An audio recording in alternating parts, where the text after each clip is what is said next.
नमस्कार दोस्तों। जब से दी कश्मीर फाइल्स रिलीज हुई है तब से जितनी इसकी तारीफ हो रही है उतनी ही कहीं ना कहीं इसकी आलोचना भी हो रही है। कुछ लोग जानबूझकर इस फिल्म को जो है बदनाम करने की कोशिश कर रहे हैं और इसके लिए बाकायदा जो पावरफुल लोग हैं वो अपनी पावर का यूज भी कर रहे हैं। फिल्म जब रिलीज हुई तो उसके 2 दिन बाद तक जो है फिल्म को IMDb पर 10 में से 10 स्टार मिले हुए थे और फिल्म की हर तरफ जो है तारीफ हो रही थी और उससे लग भी रहा था कि ये फिल्म जो है हाईएस्ट रेटिंग वाली फिल्म बनी रहेगी। लेकिन अचानक से फिल्म के चौथे दिन फिल्म की जो रेटिंग थी वो 8.3 कर दी गई। इसके लिए IMDb ने जो है बताया कि फिल्म के लिए उन्होंने जो है असामान्य वोटिंग एक्टिविटी डिटेक्ट की है। हमने अपने रेटिंग सिस्टम की विश्वसनीयता को बनाने के लिए एक ऑल्टरनेटिव वजन डालकर एक नई तरह की जो है कैलकुलेशन इस पर लागू की है और इस नई प्रणाली को लागू करने पर फिल्म की जो रेटिंग है वो 10 में से घटकर 8.3 कर दी गई है। दोस्तों, आज से पहले IMDb पर किसी भी फिल्म की रेटिंग को इस तरह से ना तो घटाया गया था और ना ही बढ़ाया गया था और ना ही इस तरह की कोई कैलकुलेशन की गई थी। ये पहला मौका है जब रेटिंग को कम किया गया है। फिल्म की रेटिंग जो है कम करने से फिल्म देखने वालों पर कोई फर्क नहीं पड़ेगा और ना ही इससे जो है फिल्म खराब हो जाएगी। लेकिन चिंता इस बात की है कि कैसे एक सत्य घटना पर आधारित फिल्म को दिखाने पर देश के गद्दारों के पजामे में आग लगी हुई है। 1984 में जो है हमारे देश में दंगे हुए थे, आप सबको पता है, और हम उन दंगों के बारे में जो है काफ़ी कुछ जानते भी हैं क्योंकि अलग अलग मौक़ों पर जो है हमें उन दंगों के बारे में बताया जाता है, दिखाया जाता है, या तो मीडिया के द्वारा या टीवी के द्वारा या न्यूज़पेपर के द्वारा। यानी आए दिन जो है हम उन दंगों के बारे में सुनते रहते हैं। इसी तरह 2002 में भी जो है दंगे हुए थे गुजरात में, आप सबको उसके बारे में भी पता होगा। उन दंगों में भी जो है हिंदू और मुस्लिम दोनों समुदाय के लोग मारे गए थे, लेकिन उसमें जो है मुस्लिम कौम को पीड़ित दिखाया जाता है और मीडिया में भी जो है मुस्लिम को ही बेचारा बताया जाता है। जबकि सच्चाई ये है कि वो दंगे जो है एक्शन का रिएक्शन था। वो ऐसा नहीं था कि डायरेक्ट जो है मुस्लिमों पर अटैक किया गया था, वो एक्शन का रिएक्शन था। आप इस बात को समझना।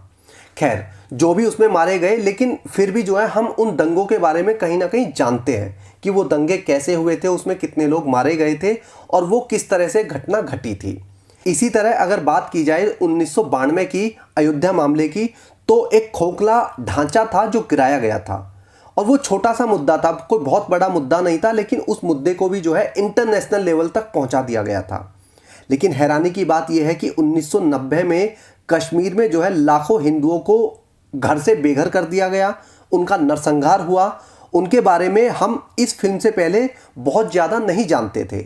इस फिल्म से पहले जो है हमें सिर्फ इतना पता था कि कश्मीर से जो है हिंदुओं को, जो कश्मीरी हिंदू थे, उनका पलायन हुआ था, लेकिन बहुत डिटेल में हम उनके बारे में अभी तक नहीं जान पाए थे।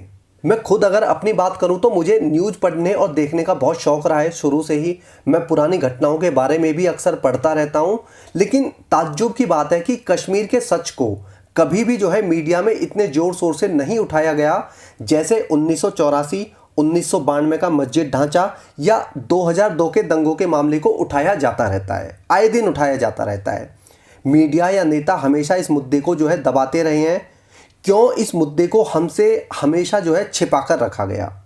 क्या डर था इस देश के नेताओं को कि इतना बड़ा नरसंहार आज तक छिपा हुआ था? जब समय समय पर हर जगह के दंगों की बात होती है, हर बड़े नरसंहार की बात होती है, हर छोटे नरसंहार की बात होती है, तो ऐसे नरसंहार की बात क्यों नहीं की जाती जिसमें हजारों हिंदुओं को घर में घुसकर काट दिया गया था, जिसमें हजारों हिंदू औरतों को घर से खींचकर बीच चौराहे पर ले जाकर उनका सामूहिक बलात्कार किया गया था। एक ऐसा नरसंहार जिसमें 10-10 दिन तक एक हिंदू औरत के साथ में कई लोगों ने लगातार रेप किया और बीच चौराहे पर ले जाकर उसके टुकड़े टुकड़े करके उसको काट दिया। छोटे छोटे बच्चों की आंखों में बीच चौराहे पर गोली मारी गई थी। पूरे कश्मीर में हर एक मस्जिद से जो है हिंदू आदमियों को घर छोड़कर भगाने की या घर छोड़कर जाने की धमकी दी गई थी। कश्मीर में जितनी भी मस्जिदें हैं वहाँ के माइक में जो है धमकी दी गई थी कि हिंदू आदमी जो है कश्मीर छोड़कर भाग जाएं और अपनी औरतों को जो है यहीं पर छोड़ जाएं। हम तुम्हारी हिंदू औरतों के साथ में जो है कश्मीर को पाकिस्तान बनाएंगे। उस नरसंहार में ना ये देखा गया कि 10 साल की बच्ची से रेप किया जा रहा है, ना ये देखा गया कि 70 साल की बूढ़ी औरत से रेप किया जा रहा है, और रेप करके जो है सबको गाजर मूली की तरह काट दिया गया बीच चौराहे पर ले जाकर। इतने बड़े लेवल पर बलात्कार, हत्या, लूटपाट हुई, लेकिन 32 सालों तक पूरा देश इस घटना से अनजान रहता है। हमें यह सच जानने के लिए द कश्मीर फाइल्स नाम की एक मूवी का इंतजार करना पड़ा है, वरना इससे पहले हम इसके बारे में बहुत कुछ नहीं जानते थे। आज इस मुद्दे पर लोग बात कर रहे हैं, पूरी मीडिया इस मुद्दे पर बात कर रही है, लेकिन इससे पहले इस मुद्दे पर आप लोगों ने जो है कभी नहीं देखा होगा कि पूरी मीडिया इस तरह से बात कर रही हो। इस बॉलीवुड में जब आतंकवादियों को या जिहादी मानसिकता के लोगों को ग्लोरीफाई किया जाता है, तब किसी को जो है कोई प्रोपोगेंडा नहीं दिखता है। लेकिन एक फिल्म हिंदुओं के नरसंहार पर क्या बन गई, तो लिबरल गैंग और जो टुकड़े टुकड़े गैंग कह सकते हैं उनको, या जो देश विरोधी पार्टियां हैं, उनके पेट में दर्द होने लगता है।